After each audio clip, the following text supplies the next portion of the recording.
have this one moment where I was in the hospital and they put an IV in my arm, and I was just so terrified in that moment. It was my first time in the hospital. And he was there, and I just looked into his eyes, and there was just this moment of like, okay, I'm not gonna die. I'm gonna be okay.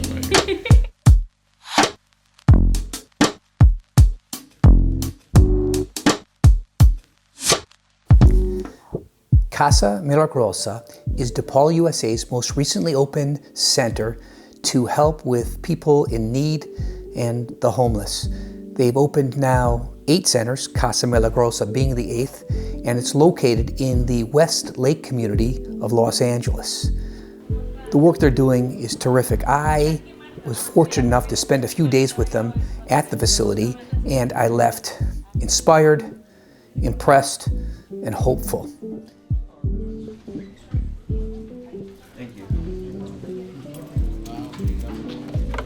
While I was there, I met many of the volunteers, and they were all wonderful people.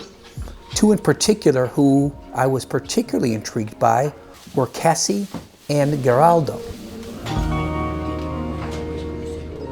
They're a couple that were working together there, and they were doing such a wonderful job. They were so responsible, so responsive. How's the volunteering going back here? Good. How long have you guys been volunteering? 6 weeks. 6 weeks? 5 or 6 weeks. Maybe. Yeah? They intrigued me, and I wanted to get to know them better. So I asked them if they'd sit down and spend some time with me, and they did.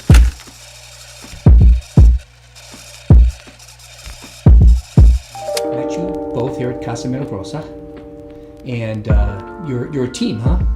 Are you a team? Yes. Yeah, we are a team. Yeah. Are you a team? Are you your significant others? You are. Yeah. Okay, your significant others. Yeah.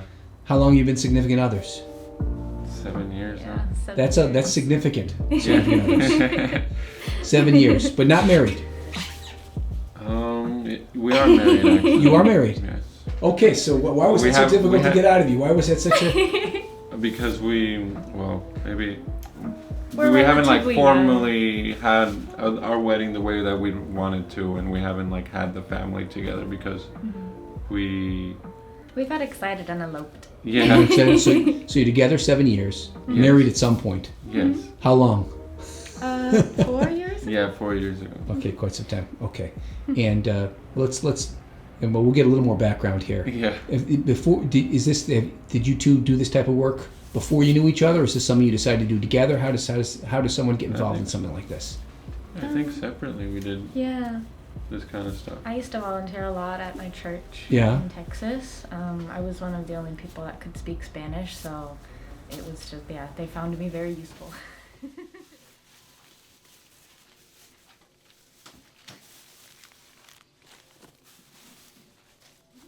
All right, and Gerardo, what about you? I'm originally from Venezuela. You're from Venezuela. Yeah. And This I is- moved to Florida in 2013. I went to school there, and while in school, I did a project for a nonprofit organization, and that was kind of like my introduction to the whole volunteering and doing work for the community. And then we moved out here, and it's unavoidable to sort of face the reality of homelessness, and you find yourself dealing with it on a day-to-day basis, and you can either ignore it. You grow to ignore. You grow city eyes, that they call it, and then you no longer see what's around you, or you do something about it. And we didn't want to grow blind, and we wanted to take part into something, and we talked about it so many times. And during COVID, we were like, okay, maybe once this is all over, we can actually start volunteering, do actually something real, because not one day there's not one walk in downtown or anywhere really here in LA where you don't face it. The question of, oh, do I give this person money? Do I give them food or whatever? And we wanted to do something a little bit more real.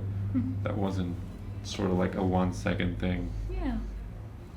So you are doing something real, that's for sure. You two are constantly working back there. You're running the operation, or you're getting everything done. That's for sure. Yeah.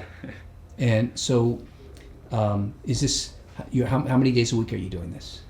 Right now we do 2 days a week. So you do 2 days a week, and you're able to do that and still take care of yourselves, obviously. Yeah. So when you're not doing this, what are you doing? So I do video production and editing, and I do also photo, and I design websites. So a little bit of everything in that realm of things. And I'm a recording artist and producer. You're a so- recording artist and producer. Is there a specific area within the music industry that is there a specific genre that you're working in, or? I tend to sort of straddle genres a little bit, but I'm primarily pop and R&B. How did you get involved in music? I've been playing classical piano since I was like 4 years old. Okay. You've been playing classical piano since you're 4 years old. Holy cow. She's now, in her words, evolved into more of a contemporary musician, and her work is really terrific. Shaking hands don't always mean that you meet right. Go on and pull up right now. Coming through hot like I've been ready. I don't wanna be like this. I'll take what I see, but not trying to be selfish. Sting you like a bee, just a little self-righteous. You should definitely check it out. Her work is really, really fantastic.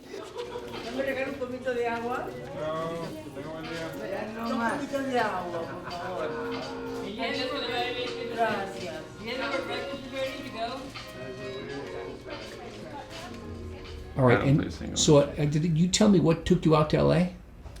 I came out here originally for modeling. That was the first like job that I got that made my parents okay with me moving here alone. But music was definitely my primary focus. Modeling was just like, how am I gonna pay for my music? So you came out here to work. And how old were you when you did that?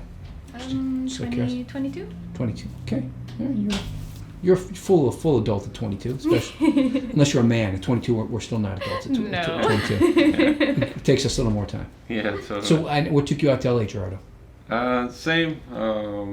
It was kind of like work and sort of bigger aspirations. I wanted to get more involved in video production with different projects, and I work with Cassie, and we film music videos together, and we wanted to sort of collaborate with people that had similar interests to ours and sort of grow. Wow. From there. I guess it's fair to say I'm a retired business guy. Okay. So I was in business for a long time and had a good run, and now I started goofing around with videography. I can see why you got That's the bug. cool. It's pretty interesting stuff. It's fun stuff, Yeah. powerful stuff. Yeah. A Totally. lot you can do. Yeah. But now I'm trying to tell stories about homelessness. I figured we may as well try to combine my interest and learn this with doing something good. So I started a YouTube channel, and Awesome. all the proceeds go to homelessness. In fact, it goes to Depaul, USA. Wow. Wow. Okay, everything I'm doing. So, When did you start the channel? I started a little less than a year ago, Okay. and in my relationship with Depaul is maybe 4 months. I'm really just starting with them. And I've done a couple stories on Depaul, and now you're part of this story with Depaul. Yay. Okay, Awesome. the Gerardo and Cassie show. Yeah. Every Tuesday and Thursday. Every Tuesday and Thursday at Casa Milagrosa. Yeah, totally. Sandwiches we're getting ready for just in case we run out for the next day. For tomorrow. For tomorrow, yeah. So what we usually do when we run out of hot meals, Yep. hot breakfast, Yep. we back them up with a sandwich, cereal, or whatever we can. Nice. I love the name Casa Milagrosa. It's House of Miracles. Yeah. And I think the miracles are on two sides. The miracles are, the people that come in that you help. Those are the biggest miracles. But the other miracle is the fact that there are people that are out there doing the work. So thanks for the work that you're doing. It's pretty darn nice of you. Happy Yeah. to be here. Pretty darn nice. Is there? I guess I'm not sure exactly what to ask you guys because this is completely an unexpected thing. I just, the two of you were, kind of so cute to the, and not, when I said not low, you're really working. So it's Yeah. not. This is not. You are here because you really want to be here. Yeah, totally. And it's kind of like it goes both ways in the sense of like when you care and you're actually doing it because you care and you care to do things right and you care to give the guests like a good restaurant experience. You get so much out of it yourself, and I mean, we go home and we feel great and we feel motivated to work on our stuff after. So who contacted you from Casa Milagrosa? I'm just wondering. I mean, they've got to be. We found them on the internet. So you found them. Looking, yeah. So this was during. So you said okay, and you looked it up and you found them. Mm-hmm. Yeah, we looked it up. We were looking at places around. We live in downtown, and yeah, we found it. How come your English is so good, Mr. Venezuela? I studied first grade and second grade here in the U.S. and that was like the perfect age to sort of catch onto the accent. It's the brain was open to it. You don't. You're. It's not. I wouldn't have thought you were from Venezuela. Only a few people notice. Like in Texas, they would notice a lot. Well, you don't speak with a Texan accent. Yeah, okay. totally. Yeah. That's for sure. They know you're not. Where are you from? Yeah, totally.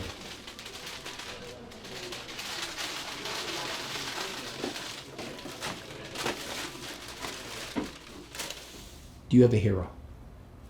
My parents, yeah. Your parents are your hero? Yeah, parents. Okay. And Why grandparents. And grandparents. Why are they your hero?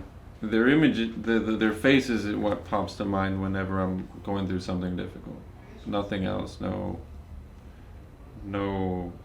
icons of the world or whatever necessarily come to mind. For sure, I find many people inspiring, but hero, goes to them. Yeah. Did you know that? Was this news? Did I cover new ground for you, Cassie? No, I No? probably would have guessed. You would have guessed that? myself. Yeah. And what about you? That's a tougher question for me. Immediately when I ask myself the question, I'm like, I'm my own hero. You're your own hero. Yeah. Why is that? That's interesting. That's a new one for me. Yeah. I feel like I've been through so much and endured so much in my short time on earth that I don't know, I've just committed to myself. I've really devoted this idea that like I am worth living for and I want to live the best life that I can. So obviously when I have children I can give them the best life that I can, but yeah, I don't know. I've been in a few life or death situations, and every time I like look for something, I sort of imagine myself looking into my own eyes, and it brings me a lot of strength. Usually like my child self eyes. But if I had to pick someone that wasn't me, it would definitely be him. Very nice. Carol Merrill. Very nice. We got eggs and fajitas today. Oh, we got eggs and fajitas too. Very good. Gotta flip it over. We got the hand gesture. I have this one moment where I was in the hospital and they put an IV in my arm, and I was just so terrified in that moment. It was my first time in the hospital. And he was there, and I just looked into his eyes, and there was just this moment of like, okay, I'm not gonna die. I'm gonna be okay. Oh my God. How did you two meet? That's a funny story too. Yeah, I was working as a photographer at an event, at like a festival, a music festival, and she was playing at the music festival. Guys, thank you. Thank no you. problem. Thank Appreciate you. it. If you're asking yourself, what more can I do? How more can I help out? Well, the simplest thing you can do is just to hit the like button, comment below, and subscribe if you haven't. But if you really want to make an even bigger commitment, a bigger contribution, I should say, go to my webpage, primetimemusings.org. There you can click on the donate button and you can donate directly to Casa Milagrosa. And you can directly financially support the tremendous work that Depaul, USA is doing at Casa Milagrosa. Certainly hope you do. Support in any way you feel comfortable, but whatever you do, just know it's highly appreciated, and thank you. Eeny, miny, me, I don't wanna be like this. I'll take what I see, but not trying to be selfish. Sting you like a bee, just a little self-righteous. Who you